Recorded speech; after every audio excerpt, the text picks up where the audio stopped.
నమస్తే అండి. ఈ తీగ మొక్కను మీరు ఎప్పుడైనా చూసారా? ఇవి అడవి నేల ప్రాంతాలు మరియు పొలాల కాలువల వంటి ప్రదేశాలలో పెరుగుతాయి. సైంటిఫిక్ నేమ్ డ్రేజియా ఓలోబిలిస్ అని పిలుస్తారు మరియు స్టెపోనోటిస్ ఓలోబిలిస్ అని సాధారణంగా స్నీజ్ వీడ్, స్నీజ్ వర్ట్ అని పిలుస్తారు.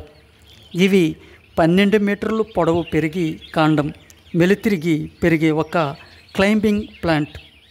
మన భారతదేశంలో ఈ మొక్క సాధారణంగా ఔషధముగా తీసుకోబడినవి. కాయలు చూడడానికి మారేడు తీగ మొక్కను చూశారు కదా, అలా ఉంటాయి. ఇవి 2 సెంటీమీటర్ల పొడవు కలిగి గింజలు 2 సెంటీమీటర్ల విత్తనాలు అండాకారముగా ఉంటాయి. పుష్పాలు పసుపు పచ్చ రంగులో గోపురం ఆకారంలో ఉంటాయి. ఆకులు సరళముగా అండాకారంలో గుండ్రముగా మర్రి చెట్టు ఆకులను పోలి ఉంటాయి. ఈ ప్లాంట్ కాండం, ఆకులు, కాయలు వివిధ రకాల పరిస్థితులకు చికిత్స చేయడానికి ఆయుర్వేద సూత్రీకరణలో ఉపయోగించే ఒక ముఖ్యమైన ఔషధ మొక్క.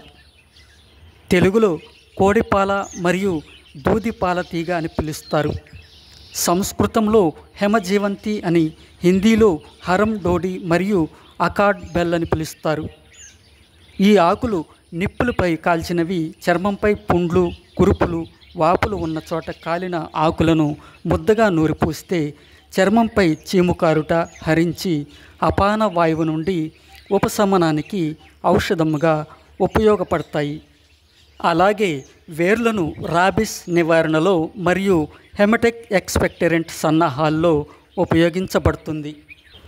అలాగే కాయలు గొంతు నొప్పి, కార్బమ్ కిల్స్, తామర, ఉబ్బసం మరియు విషానికి విరుగుడిగా ఉపయోగించబడతాయి.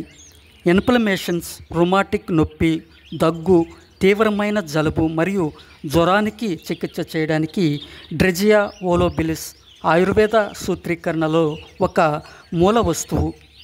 ఇందులో anti oxidant, anti diabetic, anti asthmatic మరియు ఎక్స్పెక్టరెంట్ లక్షణాల కోసం వైద్య నిపుణులు అధ్యయనం చేయబడింది.